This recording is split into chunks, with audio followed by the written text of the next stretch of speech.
Le présent chapitre concerne les objets stockés d'Oracle. À la fin de ce chapitre, vous devez être capable d'identifier les objets de la base de données, de savoir manipuler les vues dictionnaires de données Oracle, savoir créer et manipuler les objets, à savoir les séquences, les triggers, procédures, fonctions et packages. Une connaissance minimale du langage SQL Structured Query Language est vivement souhaitable. Commençons par une vue sommaire de l'architecture d'Oracle, qui est constituée par trois couches. La première est constituée d'un ensemble de zones mémoire. La deuxième est constituée par un ensemble de processus arrière-plan, background processes. Donc ces deux couches, c'est ce qu'on appelle une instance Oracle. La troisième couche est constituée d'un ensemble de fichiers physiques, fichiers de paramètres, fichiers de mots de passe, fichiers de données, fichiers de contrôle, fichiers de journalisation, et les fichiers de journalisation archivés lorsque l'instance fonctionne en mode archivé. Ces fichiers physiques se trouvent dans un emplacement prédéfini conformément aux recommandations d'Oracle, Optimal Flexible Architecture. Les vues du dictionnaire de données Oracle constituent un élément important et fondamental pour travailler avec Oracle. Donc, comprend trois ensembles qui se distinguent par leur portée. Donc, il commence par DBA All ou User. Donc, les vues du dictionnaire de données commençant par DBA permettent de visualiser le contenu de tous les schémas. Celles qui commencent par All permettent de visualiser l'ensemble des informations auxquelles l'utilisateur a accès. Celles qui commencent par User permettent de visualiser le contenu du schéma courant. Ce schéma montre comme quoi les vues commençant par DBA incluent celles qui commencent par All et par User. Les vues commençant par All contiennent les vues commençant par User. Une vue générique qui est Dictionary, constituée de deux informations, table name et comment, permet de retrouver n'importe quelle vue de dictionnaire de données Oracle, étant donné que comment est un champ qui permet de donner la signification de la vue. Table name fait référence à la vue du dictionnaire de données Oracle. Nous avons aussi dict columns qui permet d'identifier les informations concernant les colonnes de des exemples des vues de dictionnaire de données Oracle, user tables, all tables, DBA tables. Donc, user tables permet de donner les tables propres à l'utilisateur. All tables permet de visualiser toutes les tables auxquelles un utilisateur donné a accès. Et DBA tables permet de donner, donc c'est une vue qui permet de donner toutes les tables dans la base de données. User constraints permet de visualiser toutes les contraintes utilisateurs. All constraints permet de visualiser toutes les contraintes accessibles par un utilisateur donné.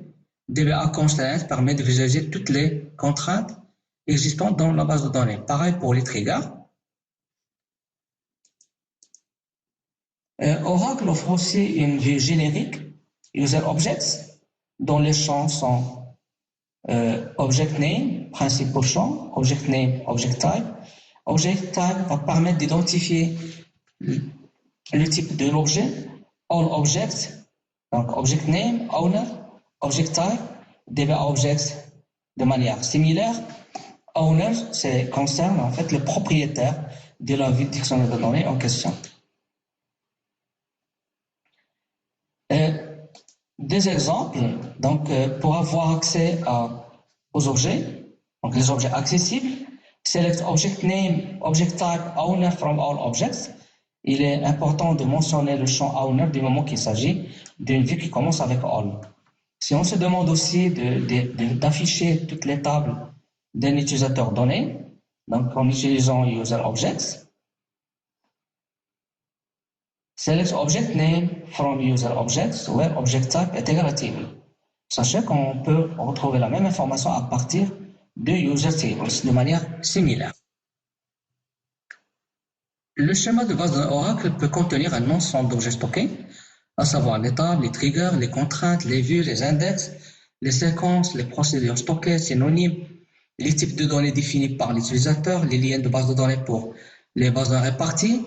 Pour chaque type de données, on dispose d'un certain nombre de vues de dictionnaire de données Oracle qui permettent de les manipuler. Donc, tables, si vous avez user tables, all tables, DBA tables. Pour les triggers, on a user triggers. contrainte user constraint, les vues user views, ainsi de suite. Les traitements stockés dans la base de données sont définis avec le langage Procedure Language Structure Query Language et sont stockés dans l'état du dictionnaire de données Oracle. Donc, PLSQL permet de combiner des requêtes SQL, des boucles, des tests pour définir des procédures, des fonctions, des déclencheurs principalement. Donc, les types de traitements qu'on peut avoir, donc la procédure dont le rôle principal est d'effectuer un traitement donné, la fonction de manière similaire que la procédure, sauf qu'elle retourne une valeur, le package qui regroupe un ensemble de procédures et ou de fonctions, les triggers déclencheurs sont déclenchés de manière automatique lors d'un événement sur une table. Donc, commençons par les procédures. Une procédure est un bloc nommé, éventuellement paramétré, qu'on peut exécuter à la demande. La syntaxe, c'est la suivante, create or replace procedure. On indique or replace dans le cas où il y a des erreurs, donc on n'est pas obligé de supprimer l'ancienne procédure créée avec erreur. Create or replace procedure, le nom de la procédure, des arguments import schématisés comme quoi ce sont des arguments en entrée. Donc on peut avoir plusieurs paramètres, is ou as, begin, le bloc du programme, et nom de la procédure.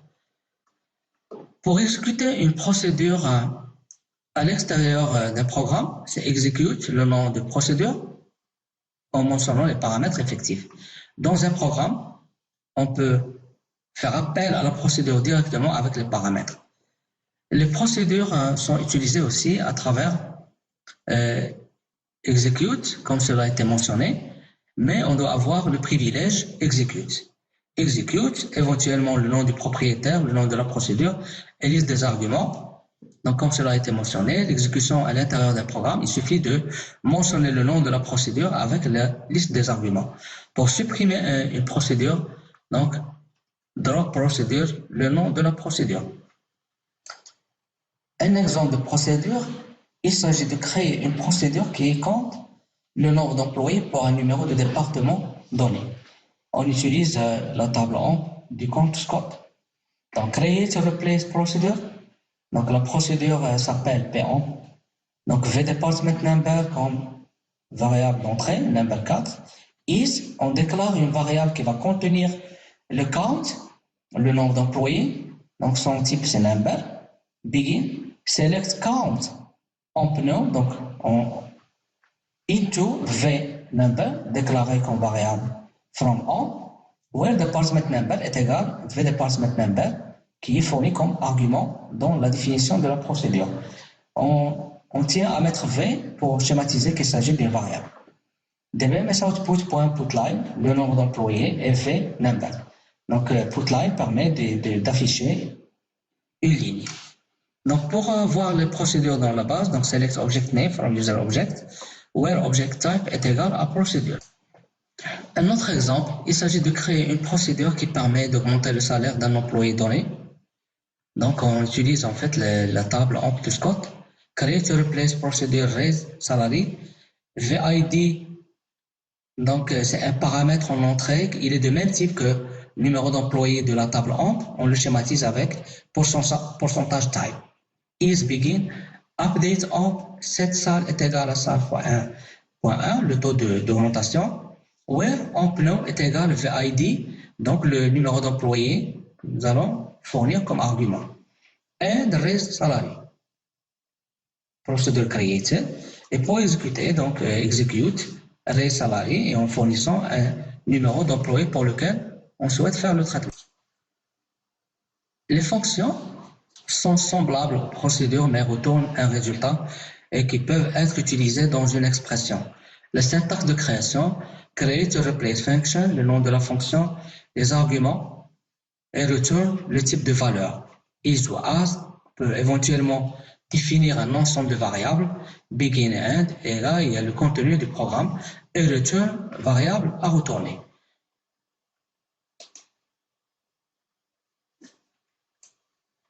Un autre exemple, il s'agit de créer une fonction qui compte le nombre d'employés qui travaillent dans un service donné. On utilise toujours la table de compte Scott. et service number mentionné dans l'exemple, c'est department number. Create a replace function fService, vService, une variable en entrée de même type que department number, de même type. Return number, le type de retour, is vNumber, donc le type c'est number 3. Begin, select count employee into vNumber, donc on stocke le nombre d'employés dans la variable NB from emp where department number est égal à vService, donc la variable qui est fournie comme argument. Return vNumber. Pour exécuter cette fonction, donc select fService, donc comme argument, on donne par exemple le département 10 from emp. Un autre exemple qui consiste à afficher une conversion pour une température de la table patient qui est composée de champs ID patient, non patient, température patient, create a replace function, conversion, le degré Fahrenheit comme champ en entrée, return number is, donc on définit le résultat degré Celsius number, begin, degré Celsius est égal à la valeur de conversion par rapport au degré Fahrenheit, return degré Celsius, and conversion. Pour utiliser cette fonction, select ID patient, température patient, on peut afficher des alias, température en Fahrenheit, conversion température patient, température en degré Celsius, from patient. Pour rechercher une fonction dans la base, donc on peut utiliser user objects, donc la vue générique. Donc select object name from user object, where object type est égal à function. Pour chercher la source, le code source d'une fonction, on utilise user source, select text from user source, where name est égal le nom de la fonction, order by line. Pour supprimer une fonction, drop function, le nom de la fonction. Un tableau comparatif entre les procédures et fonctions. Une procédure est exécutée un bloc. La fonction peut être invoquée dans une expression. Pour la procédure, il n'y a pas de données de type return. La fonction doit contenir au moins une donnée de type return. Donc, une procédure peut retourner une ou plusieurs valeurs. Une fonction doit retourner une valeur. Un exemple traité avec le concept de fonction et procédure. Donc, la version procédure.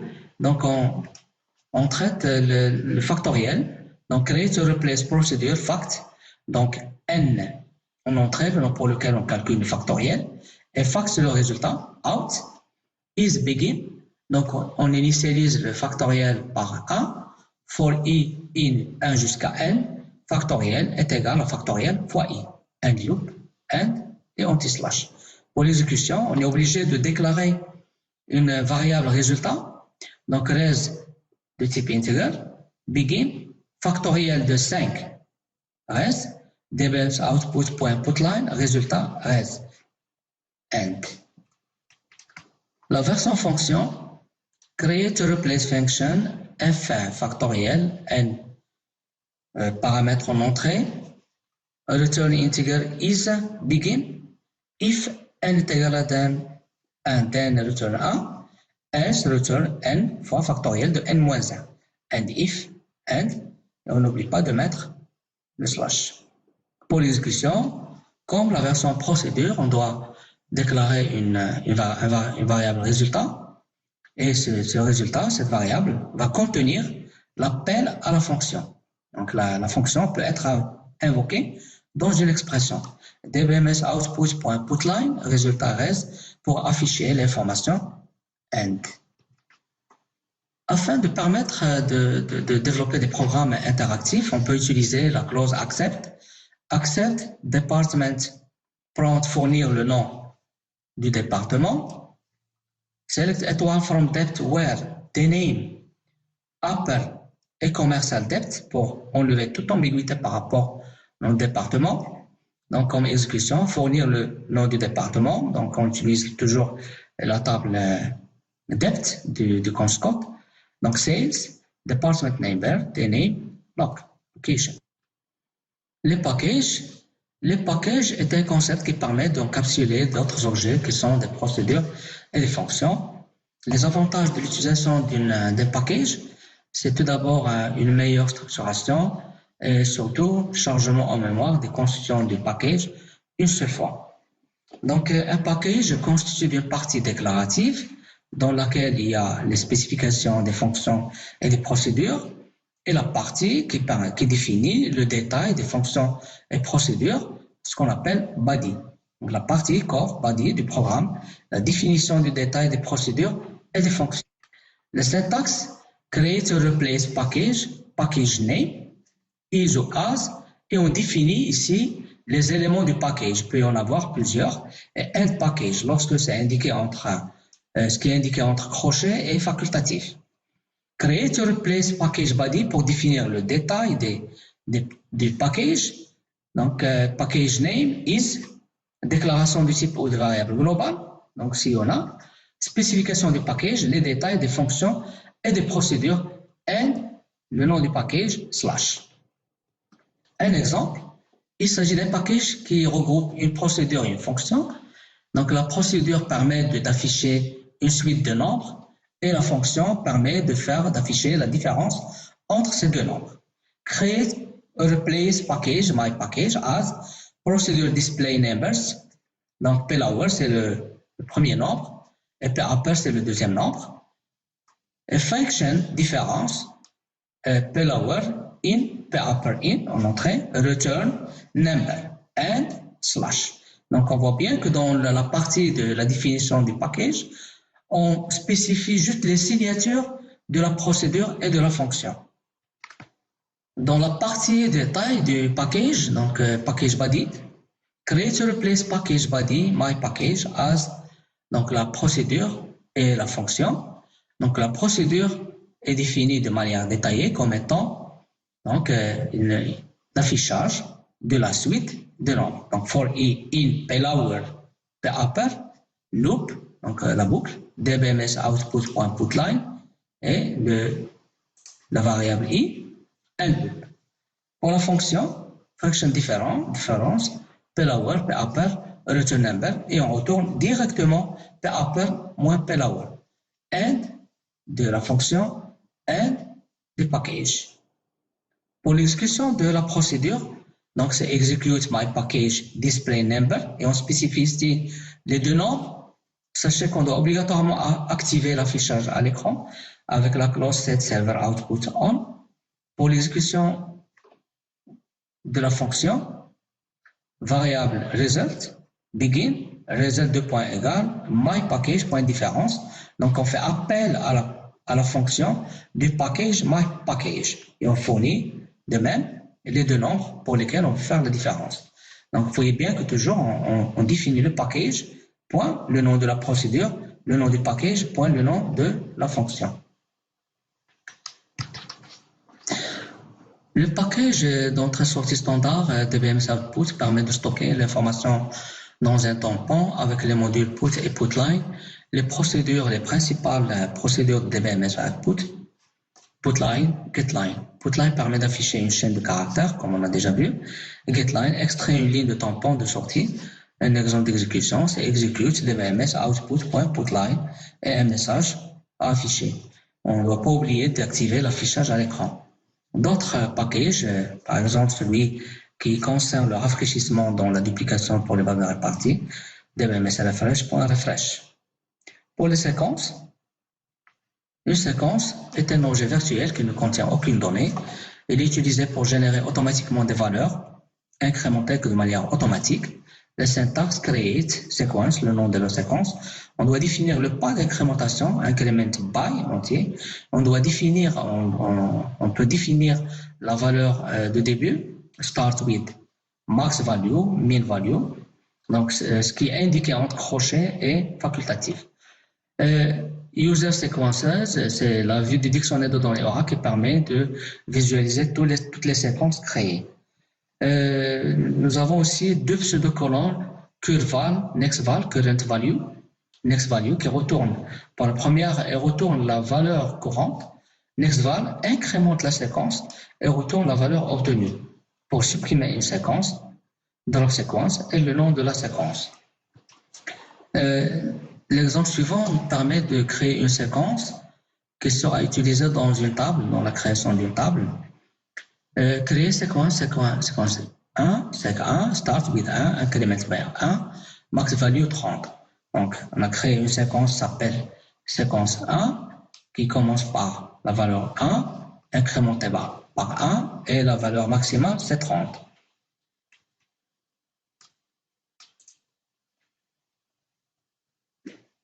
Sec1 curval, point curval, retourne la valeur courante de la séquence.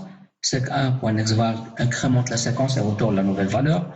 Pour modifier une séquence, c'est alter séquence, le nom de la séquence.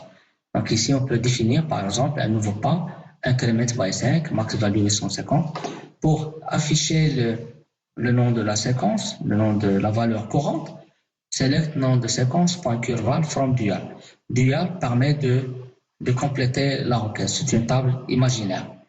La vue de dictionnaire de données Oracle User Sequences permet de visualiser toutes les séquences créées. Donc, il s'agit de créer une séquence pour la gestion des numéros des étudiants qui seront incrémentés de manière automatique. Créer table étudiant, ID étudiant number, donc nom, prénom, âge. Donc, pour l'insertion, on va utiliser justement les séquences. Insert into étudiant values, sec étudiant, donc c'est la séquence que nous avons créée. Point nextval, allez, select sec étudiant, point curval, donc valeur courante, from dual. Donc from dual permet de compléter la requête. Les triggers constituent un élément important dans le domaine des bases de données. Donc, un trigger stocké est un traitement procédural lié à une table, une seule, et donc répertorié dans le dictionnaire de données Oracle. Il se déclenche automatiquement lors d'un événement intervenu sur la table, donc après insertion, suppression ou mise à jour. Il reste valide tant que la table existe. Il peut être actif ou inactif. On peut créer jusqu'à 12 triggers par table. Deux types de triggers, donc ils se déclenchent pour chaque ligne ou pour toute la table, donc pour la mise à jour de séquencement avant ou après. Donc la création, create or replace trigger, le nom du trigger before ou after, et l'événement insert, update ou delete. Donc on le nom de la table, for each row, et on spécifie la condition. Déclare lorsqu'il s'agit, la partie déclare contenir les variables locales au trigger. Entre begin et end, on a le traitement du trigger. Pour désactiver un trigger, c'est alter trigger le nom trigger disable. Pour le réactiver, c'est alter trigger le nom trigger enable. Pour désactiver tous les triggers pour une table, alter table le nom table disable all triggers. Pour réactiver tous les triggers, alter table le nom de la table enable all triggers. Suppression du trigger, drop trigger le nom. Deux variables implicites qui sont très utilisées dans les triggers, old et new, et qui sont utilisables uniquement dans les triggers for each row. Dans le bloc PLSQL, on peut faire référence aux colonnes en le préfixant avec $new, $old. $old, point le nom de la colonne qui va faire référence à la nouvelle valeur de la colonne indiquée, et $old, point le nom de la colonne pour l'ancienne. Donc, $new, logiquement, concerne les triggers insert ou update. $old concernera les triggers en mode update ou delete. Donc, un exemple pédagogique, il s'agit de sauvegarder dans une autre table historique que nous avons nommée table trace, une ligne avant chaque suppression dans la table amp. Create a replace trigger del amp for before delete on amp for each row begin. Insert into tab trace, donc qui doit être créé au préalable. Donc values, et donc la tab trace contiendra la valeur ancienne du numéro d'employé, la valeur ancienne du nom de l'employé, et sysdate pour identifier la date de la suppression. And et slash. Pour chercher un trigger, donc c'est user triggers, donc select trigger body from user triggers, where trigger name est égal le nom du trigger. Un autre exemple, il s'agit dans la table AMP de garantir qu'on ne peut pas diminuer le salaire d'un employé après mise à jour. Donc le salaire d'un employé ne peut baisser lors de la mise à jour. Cette contrainte ne peut être prise en compte qu'en utilisant les triggers ou bien les procédures stockées. Donc create to replace trigger modification en salaire before update on AMP for each row begin. If la nouvelle valeur du salaire est inférieure à l'ancienne valeur du salaire, then on déclenche une exception prédéfinie, raise application error, et on définit un code d'erreur et le message à afficher. Le code d'erreur est compris entre moins 20 099 et moins 20 000. C'est le code d'erreur pour l'utilisateur. Select trigger name from user triggers permet de visualiser les triggers créés de l'utilisateur. Bien sûr, après avoir créé le trigger, il faut obligatoirement tester la validité du trigger à travers un jeu d'essai. Par exemple, ici, on fera update amp set, on va préciser un employé pour lequel on va diminuer le salaire, et on aura un code d'erreur qui sera défini ici. Pour les ateliers concernant cette partie, on tâchera de créer un nouvel utilisateur donc, et importer les objets du code dans ce compte utilisateur user1. Create user1, identified by user1. Donc la partie en bas, elle est facultative, elle est considérée par défaut, mais autrement, on peut spécifier un table space, l'espace de stockage logique dans lequel l'utilisateur aura ses données, et aussi les données temporaires table space temps. On peut définir le quota pour cet utilisateur. On peut définir aussi password expire pour changer le mot de passe. Donc, Great Connect Research to User 1 créé ici, donc permettra de se connecter et d'utiliser les ressources Oracle pour cet utilisateur. Donc, ces deux commandes vont de pair. Donc, Connect et Research sont des rôles. On utilisera l'interface classique SQL+, pour travailler avec Oracle, tout en sachant qu'il y a plusieurs outils qui existent pour travailler avec Oracle. Donc, sachez bien aussi que lorsqu'on installe Oracle, deux comptes sont automatiquement créés, sys et système. Sys, on ne peut pas se connecter sans définir la connexion à sysdba. Le compte sys est propriétaire du dictionnaire de données de la base. Le compte système, donc les deux comptes ont le rôle DBA, Database Administrator. Donc, il est propriétaire de tables internes supplémentaires utilisées par les outils Oracle. Et aussi les comptes exemple Scott et HR, lorsque ce compte ou ces comptes n'ont pas été créés lors de l'installation, il y a moyen de les récupérer à travers des scripts déjà existants.